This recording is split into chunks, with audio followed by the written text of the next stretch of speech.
Internet ticket rice ಮಾಡಿ 4 ದಿನ ಆದ್ರೂ ಏನು ಆ್ಯಕ್ಷನ್ನೇ ಇಲ್ಲ. ಯಾರು ಕೇರ್ ಮಾಡೋರೇ ಇಲ್ಲ. ಆ, ಈಗ ಲೀಗಲ್ ಆಕ್ಷನ್ ತಗೋತೀನಿ ಅಂತ ಹೇಳಿದ್ಮೇಲೆ ಏನಾಯ್ತು ಗೊತ್ತಾ? Welcome back to my YouTube channel. ನೀವು ನೋಡ್ತಾ ಇದ್ದೀರಾ ಶ್ರೇಯಾ ವ್ಲಾಗ್ಸ್. ಇವತ್ತು ಬೆಳಗ್ಗೆನೆ ನಮ್ಮ ಬಿಲ್ಡಿಂಗಲ್ಲಿ ಎಲ್ಲರೂ ಶಾಕ್ ಆಗ್ಬಿಟ್ರು ಗೈಸ್. ಯಾಕಂದರೆ ಇಷ್ಟೆಲ್ಲ ಆರ್ಡರ್ ಮಾಡಿದ್ನ ಒಂದಾದ್ಮೇಲೊಂದು ಬರ್ತಾನೆ ಇತ್ತಾ, ಬರೋದು ಅವ್ರನ್ನ ಕೇಳೋದು, ಅವ್ರು ನಮ್ದಲ್ಲ ಅನ್ನೋದು, ಮತ್ತೆ ಮೇಲಕ್ಕೆ ಬರೋರು. ಸೊ ಈ ಥರ ಮಾಡಿ ಮಾಡಿ ಎಲ್ಲರೂ ಅಲ್ಲಿಂದನೇ ಕೇಳೋಕ್ಕಾಗ್ಬಿಟ್ರು. ನಿಮ್ಮ ಅವ್ರು ನೋಡ್ತಾ ಇದ್ರಾ ಯಾರು ಇದೇನು ಇಷ್ಟೊಂದು ಬರ್ತಿದೆ ಅಂತ ನೋಡ್ತಿದ್ದವ್ರನ್ನ ಕೇಳ್ತಿದ್ದಾರೆ, ನಿಮ್ಮ ಮನೆಗೆ ಅಂದ್ಬಿಟ್ಟು ಫ್ಲಿಪ್ಕಾರ್ಟ್ ಮತ್ತು ಅಮೆಝಾನ್ ಅವರು. ಆಮೇಲೆ ಅವ್ರು ಅಲ್ಲ ಅನ್ನೋದಕ್ಕೆ ಫುಲ್ ಗಾಬರಿ ಆಗೋಗ್ಬಿಟ್ಟಿದ್ದಾರೆ, ಇದೇನು ಇಷ್ಟೊಂದು ಆರ್ಡ್ರ್ ಮಾಡಿದ್ದಾರೆ ಅಂತ. ಓಕೆ ಗೈಸ್, ಇವತ್ತು ಬೆಳಗ್ಗೆ ಎದ್ದು ಬ್ರೇಕ್ಫಾಸ್ಟ್ಗಿಂತ ಮುಂಚೆ ಇದನ್ನೆಲ್ಲ ತರಿಸ್ಕೊಂಡಿದ್ದಾಯಿತು. ಯಾಕಂದರೆ ಒಂದೊಂದು ಐಟಮ್ಗಳು ಆಮೇಲೆ ಖಾಲಿ ಆಗಿಬಿಡುತ್ತೆ, ಅದಕ್ಕೋಸ್ಕರ ಫಸ್ಟ್ ಎಲ್ಲ ಆರ್ಡರ್ ಮಾಡಿದೆ. ಈರುಳ್ಳಿ. ಸೊ ಇವಾಗ ಇದನ್ನೆಲ್ಲ ಕ್ಲೀನ್ ಮಾಡಬೇಕು. ಏನು ಗೊತ್ತಾ, ಒಂದೊಂದಲ್ಲಿ ಒಂದೊಂದು ತರಿಸ್ತೇವೆ, ಒಂದೊಂದಲ್ಲಿ ಒಂದೊಂದು ಆಫರ್ಗಳು ಇರುತ್ತೆ. ಹಾಗಾಗಿ ಜಿಯೋದಲ್ಲಿ ಸ್ವಲ್ಪ ಮಿಲ್ಲೆಟ್ಟು, ಮೈದಾ, ಈರುಳ್ಳಿ ಎಲ್ಲ ಜಿಯೋದಲ್ಲಿ ತರಿಸ್ತೆ. ಆಮೇಲೆ ಬ್ಲಿಂಕಿಟಲ್ಲಿ ಸ್ವಲ್ಪ, ಆಮೇಲೆ ಅಮೆಝಾನಲ್ಲಿ ಸ್ವಲ್ಪ ತರಿಸ್ತೆ. ನೀವು ಕೂಡ ಟ್ರೈ ಮಾಡಿ ಆನ್ಲೈನ್ ಆ್ಯಪ್ಗಳಲ್ಲಿ. ಆ್ಯಕ್ಚುಲಿ ಸ್ವಲ್ಪ ಸೇವಿಂಗ್ಸ್ ಕೂಡ ಆಗುತ್ತೆ, ನೀವು ಟ್ರೈ ಮಾಡಿ ನೋಡಿ ಒಂದ್ಸತಿ. ಅಂದರೆ ನಿಮಗೆ ಟೈಮ್ ಇತ್ತು ಅಂದರೆ ಹೋಗ್ಬಿಟ್ಟು ಔಟ್ಸೈಡ್ ಕೂಡ ಬೈ ಮಾಡಿ. ಬಟ್ ಟೈಮ್ ಇಲ್ಲ ಅಂದರೆ ಒಂದ್ಸತಿ ಆನ್ಲೈನಲ್ಲಿ ಟ್ರೈ ಮಾಡಿ, ಸೇವಿಂಗ್ಸ್ ತುಂಬ ಆಗುತ್ತೆ. ಆಫರ್ಗಳಿರುತ್ತೆ ಒಂದೊಂದ್ಸತಿ, ಎಲ್ಲದಕ್ಕೂ ಇರೋದಿಲ್ಲ, ಎಲ್ಲೋ ಒಂದೊಂದು ಇರುತ್ತೆ. ಬಟ್ ನೋಡಿಬಿಟ್ಟು ನಿಮ್ಗೆ ಯಾವುದು ಬೆಸ್ಟ್ ಅನಿಸುತ್ತೆ ಅದನ್ನು ತೊಗೋಬೇಕು. ಸೊ ಇವಾಗ ಇಲ್ಲಿ ಮಿಲೆಟ್ ಮತ್ತು ಆಯಿಲ್ ಮತ್ತು ವಾಟರ್ ಮೆಲನ್, ಮೈದಾ ಇಷ್ಟನ್ನ ಒಂದಲ್ಲಿ ತರಿಸಿದ್ದೆ. ಶುಗರ್ ಇದೆ, ಗೆಣಸು.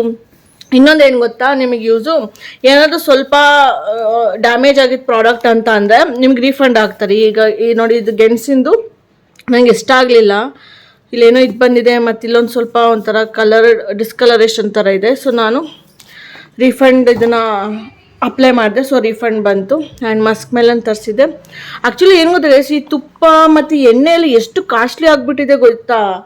ಅಯ್ಯೋ, ತಿನ್ನೋದೇ ಬಿಟ್ಬಿಡ್ಬೇಕೇನೋ ಆ ಥರ ಕಾಸ್ಟ್ಲಿ ಮಾಡಿಬಿಟ್ಟಿದ್ದಾರೆ. ಆದರೂ ಬಿಡೋದಕ್ಕಾಗೋದಿಲ್ಲ, ಇವೆಲ್ಲ ಡೈಲಿ ಎಸೆನ್ಷಿಯಲ್ ಬೇಕೇ ಬೇಕು. ಸೊ ಹಾಗಾಗಿ ತರಿಸ್ದೆ. ಆಮೇಲೆ ಒಂದು ಬಿಸ್ಕೆಟ್, ಇದು ಈ ಕ್ರ್ಯಾಕ್ ಜಾಕ್ ಯಾರ್ಯಾರಿಗೆಲ್ಲ ಇಷ್ಟ. ಇದು ಇನ್ನೂ ನಾವು ಚಿಕ್ಕ ವಯಸ್ಸಿಂದ ಹಿಡಿದು ಇದು ಬಿಸ್ಕೆಟ್ಸ್ ಬಂದಿದೆ, ಲೈಕ್ ಪಾರ್ಲೇಜಿ ಇತ್ತಲ್ಲ. ಸೊ ಅದೇ ರೀತಿ ಇದು ಕೂಡ. ಇದು ಒಂಥರ ಜಾಸ್ತಿ ಸ್ವೀಟು ಇರೋಲ್ಲ, ಒಂಥರ ಫುಲ್ ಸಾಲ್ಟಿನೂ ಇರಲ್ಲ, ಲೈಕ್ ಸ್ವೀಟ್ ಆ್ಯಂಡ್ ಸಾಲ್ಟ್, ಮೈಲ್ಡಾಗಿರುತ್ತೆ. ಇದು ಚೆನ್ನಾಗಿರುತ್ತೆ, ಇದು ಸಖತ್ ಇಷ್ಟ ಆಗುತ್ತೆ. So crack Jack. ಆ್ಯಂಡ್ ಕೊತ್ತಂಬರಿ ಸೊಪ್ಪು ತರಿಸಿದ್ದೆ. ಇನ್ನು ಹಾಲು ಮೊಸರು ಇದೆ, ಫ್ರಿಜ್ಜಲ್ಲಿ ಇಟ್ಟಿದ್ದೀನಿ ಆಲ್ರೆಡಿ. ಸೊ ಇದನ್ನೆಲ್ಲ ಇವಾಗ ಕ್ಲೀನ್ ಮಾಡ್ಕೊತಾ ಇದ್ದೀನಿ. ಅಮೆಝಾನಲ್ಲಿ ಏನು ಗೊತ್ತಾ, ಕ್ಯಾಶ್ ಬ್ಯಾಕ್ ಕೂಡ ಕೊಡ್ತಾರೆ, ಪ್ಲಸ್ ಫ್ರೀ ಡೆಲಿವರಿ ಎಲ್ಲ ಇದೆ. ಫ್ಲಿಪ್ಕಾರ್ಟಲ್ಲೂ ಕೂಡ ರೀಫಂಡ್ಗಳು ಚೆನ್ನಾಗಿ ಕೊಡ್ತಾರೆ. ಈರುಳ್ಳಿದೆಲ್ಲ ಸಿಪ್ಪೆ ಬಂದಿದೆ, ಇದನ್ನೆಲ್ಲ ತೆಗಿಬೇಕು ಗೈಸ್. ಇದ್ರೊಳಗೆ ಇರಲಿ, ಆಮೇಲೆ ಕ್ಲೀನ್ ಮಾಡ್ಕೊತೀನಿ ಇದನ್ನು.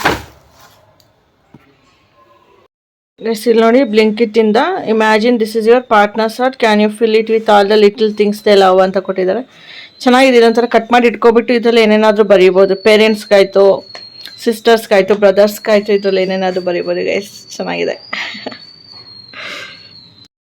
ಗೈಸ್. ಏನು ಗೊತ್ತಾ, ಏನನ್ನು ಸಂಪಾದಿಸ್ಲಿಲ್ಲ ಅಂದರು ಇಲ್ಲಿ ನೋಡಿ, ಈ ಕವರ್ಗಳು ಮಾತ್ರ ಸಿಕ್ಕಾಪಟ್ಟೆ ಸಂಪಾದಿಸ್ಬಿಟ್ಟಿದ್ದೀನಿ ನಾನಂತೂ. ಇನ್ನೂ ಎಷ್ಟೊಂದಿದೆ ಗೈಸ್, ಇಲ್ಲಿ ಇಟ್ಟಿದ್ದೀವಿ ಒಂದು ಹತ್ರ, ಸಿಕ್ಕಾಪಟ್ಟೆ ಇದೆ. ಅದೇ ಒಣ ಕಸಕ್ಕೆ ಯೂಸ್ ಆಗುತ್ತೆ. ಸಿಕ್ಕಾಪಟ್ಟೆ ಸಂಪಾದನೆ ಮಾಡಿಬಿಟ್ಟಿದ್ದೀನಿ ನಾನಿಂಥ ಕವರ್ಗಳನ್ನ. ಔಟ್ಸೈಡ್ ಎಂಥ ಬಿಸಿಲಿದೆ ನೋಡಿ, ಇಲ್ಲಿ ತಡ್ಕೊಳಕ್ಕೆ ಆಗ್ತಾನೆ ಇಲ್ಲ ಗೈಸ್. ಎಷ್ಟು ಸೆಕೆ ಒಂಥರ ಮೈಯೆಲ್ಲ ಒಂಥರ ಬಿಸಿ ಥರ.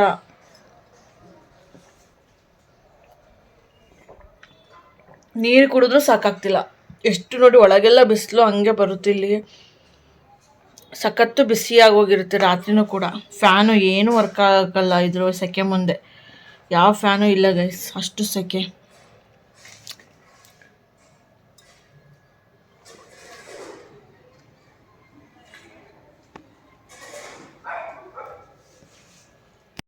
ಇಲ್ಲಿ ನೋಡಿ ಇಲ್ಲಿ ವೈಫೈ ನೋಡಿ ಗೈಸ್, ಎಷ್ಟು ಆಯಿತು, ಒಂದು 5-6 ದಿನ ಆಯಿತು ಗೈಸ್ ಈ ವೈಫೈದು. ಏನಂತ ಯಾರೋ ಇಲ್ಲೊಬ್ಬರು ಕನೆಕ್ಷನ್ ಇದ್ದವರು ಖಾಲಿ ಮಾಡಿದ್ದಾರೆ ಮನೇನ. ಸೊ ಅಲ್ಲಿ ಸರ್ವರ್ ಇತ್ತಂತೆ. ಸೊ ಈಗ ಅದನ್ನು ಬೇರೆ ಕಡೆ ಶಿಫ್ಟ್ ಮಾಡಬೇಕು. ಅದು ನಮ್ಮ ಮನೆಗೆ ಹಾಕಿಸ್ತೀವಿ ಅಂತಂದ್ರು. ಈಗ ಓನರ್ಗಳೆಲ್ಲ ಒಪ್ಪೋದಿಲ್ಲ ಅಲ್ವಾ. ಸೊ ಹಾಗಾಗಿ ಪರ್ಮಿಷನ್ ಸಿಗಲಿಲ್ಲ. ಹೇಳಿದ್ರೆ 4-5 ದಿನ ಆಯಿತು, ಇನ್ನೂ ರಿಸಾಲ್ವ್ ಮಾಡಿಲ್ಲ ಇದು. ಸೊ ಇವತ್ತು ಕಂಪ್ಲೇಂಟ್ ಮಾಡಿದ್ದೀನಿ, ನೋಡೋಣ ಯಾವಾಗ ರಿಸಾಲ್ವ್ ಮಾಡ್ತಾರೆ ಅಂತ. ಎಷ್ಟು ಪ್ರಾಬ್ಲಮ್ ಆಗ್ತಿದೆ ಗೊತ್ತಾ, ವೈಫೈ ಕನೆಕ್ಷನ್ ಇಲ್ದಲೆ. ಸುಮ್ಮನೆ ದುಡ್ಡು ಪೇ ಮಾಡಿರ್ತೀವಿ, ಈ ಥರ ಮಾಡಿಬಿಡ್ತಾರೆ. ಒಂದು ಇಶ್ಯೂನ ಕರೆಕ್ಟಾಗಿ ರಿಸಾಲ್ವ್ ಮಾಡೋದಿಲ್ಲ. ಅಟ್ಲೀಸ್ಟ್ ನಮಗೆ ಆಗೋದಿಲ್ಲ, ಬೇರೆದಾದರೂ ಹಾಕಿಸ್ಕೊಳ್ಳಿ ಅಂತ ಅಂದ್ಬಿಟ್ರೆ ನಾವು ಬೇರೆ ನೆಟ್ವರ್ಕ್ನಾದ್ರೂ ನೋಡ್ಬೋದು. ಇದನ್ನು ಈ ಥರ ಆಗಿದೆ. ಇಲ್ಲಿ ಎದುರುಗಡೆ ಒಂದು ಮನೆ ಇದೆ ನಮ್ಮ ಸಿಸ್ಟರ್ದು. ಸೊ ಅಲ್ಲಿ ಕನೆಕ್ಷನ್ ತೊಗೊಂಡಿದ್ದೀನಿ ಇವಾಗ. ಬಟ್ ಅದು ನೋಡಿ ಹೆಂಗೆ ಬರ್ತಿದೆ ನೋಡಿ, ಇಲ್ಲಿ ಕರೆಕ್ಟಾಗಿ ಬರ್ತಾನೆ ಇಲ್ಲ ಕನೆಕ್ಷನ್ ಸ್ಟಿಲ್. ನೋಡೋಣ ಏನಾಗುತ್ತೆ. ನಾನು ಯೂಟ್ಯೂಬ್ ವೀಡಿಯೋಸ್ ಅಪ್ಲೋಡ್ ಮಾಡೋಕ್ಕೂ ಬೇಕು ಕರೆಕ್ಟಾಗಿ. ವೈಫೈ ಇಲ್ಲ ಅಂದರೆ ಅದು ಹಾಗೆ ನಿಂತ್ಕೊಂಡಿರುತ್ತೆ. ನೆನ್ನೆ ಹಾಗೆ ಹಾಕ್ಬಿಟ್ಟು ಹೋಗಿದ್ದೀನಿ, ಹಾಗೆ ನಿಂತ್ಬಿಟ್ಟಿದೆ ಗೈಸ್. ಇಲ್ಲಿ ನೋಡಿ ಗೈಸ್, ಇವಾಗ ಮಾರ್ನಿಂಗ್ ಮತ್ತೆ ಕಾಲ್ ಮಾಡಿದ್ದೆ. ಆಡಿಟ್ ಡಿಪಾರ್ಟ್ಮೆಂಟಿಂದ ಯಾರನ್ನೋ ಕಳಿಸಿದ್ರು. ಅವ್ರು ಬಂದೆಲ್ಲ ಚೆಕ್ ಮಾಡಿದ್ರು. ಸರ್ವರ್ ಇನ್ಸ್ಟಾಲ್ ಮಾಡೋಕ್ಕೆ ಬಿಡಲಿಲ್ಲ ಅಂದರೆ ಕ್ಯಾನ್ಸಲ್ ಮಾಡ್ತೀವಿ ಕನೆಕ್ಷನ್ನು ಅಂತಂದರು. ಆಯಿತು ಮಾಡಿ, ನಮ್ಮದು ರೀಫಂಡ್ ನನಗೆ ಕೊಡಬೇಕಿಲ್ಲ, ಲೀಗಲ್ ಆ್ಯಕ್ಷನ್ ತೊಗೋತೀನಿ, ಕನ್ಸ್ಯೂಮರ್ ಕೋರ್ಟಿಗೆ ಹೋಗ್ತೀನಿ ಅಂತೆಲ್ಲ ಹೇಳಿದೆ. ನಂದು ರೌಟರ್ ದುಡ್ಡು ಮತ್ತು ಅಡ್ವಾನ್ಸ್ ಪೇ ಮಾಡಿರ್ತಾರೆ, ಅದೆಲ್ಲ ಯಾರಿಗೆ ಹೋಗಬೇಕು ಗೈಸ್? ಅವ್ರು ಕೊಟ್ಟರೆ ನಾವು ಬೇರೆದಾದ್ರೂ ಹಾಕಿಸ್ಕೋತೀವಿ. ಕ್ಯಾನ್ಸಲ್ ಮಾಡಿ ಸಿಗಲಿಲ್ಲ ಕನೆಕ್ಷನ್ ಅಂತ ಅಂದೆ. ಆಮೇಲೆ ನೋಡ್ತೀವಿ ಒಂದು ಸತಿ ಆ ಕಡೆ ಮನೆದೆಲ್ಲ ಅಂದ್ಬಿಟ್ಟು ಇಲ್ಲೆಲ್ಲ ನೋಡ್ತಿದ್ರು. ಎಲ್ಲ ನೋಡ್ಬಿಟ್ಟು ಕೊನೆಗೆ ಒಂದು ಮನೆಯಿಂದ ಕನೆಕ್ಷನ್ ತೆಗೆದು ಇವಾಗ ಇಂಟರ್ನೆಟ್ ವರ್ಕ್ ಆಗ್ತಿದೆ ಗೈಸ್. ಸ್ವಲ್ಪ ಏನಾದರೂ ಎದುರ್ಕೋತೀವಿ ಅಂದ್ಬಿಟ್ಟು ಚೆನ್ನಾಗಿ ಎದುರಿಸ್ಬಿಡ್ತಾರೆ. ಸ್ವಲ್ಪನಾದ್ರೂ ಒಂದು ಧೈರ್ಯವಾಗಿರಬೇಕು. ಇಲ್ಲಾಂದರೆ ನೋಡಿ ಈ ಥರ ಆಗುತ್ತೆ. ನೋಡಿ ಇವಾಗ ಪಟ್ ಅಂತ ಬಂದು ಮಧ್ಯಾಹ್ನದಲ್ಲಿ ನಂಗೆ ರೆಡಿ ಆಗಬೇಕು ಅಂತ ಅಂದೆ, 12 ಗಂಟೆ ಅಷ್ಟರಲ್ಲಿ ರೆಡಿ ಮಾಡಿಕೊಟ್ರು. ಸೊ ಯಾವುದಕ್ಕೂ ಹೆದರ್ಕೋಬಾರ್ದು ಗೈಸ್. ನೀವು ಯಾವಾಗಲಾದ್ರೂ ಈ ಥರ ಇಂಟರ್ನೆಟ್ ಸಮಸ್ಯೆ ಫೇಸ್ ಮಾಡಿದರೆ ಕಮೆಂಟ್ ಮಾಡಿ ಹೇಳಿ. So that's all for today's vlog. Subscribe ಮಾಡಿ, ಸಪೋರ್ಟ್ ಮಾಡಿ. Take care.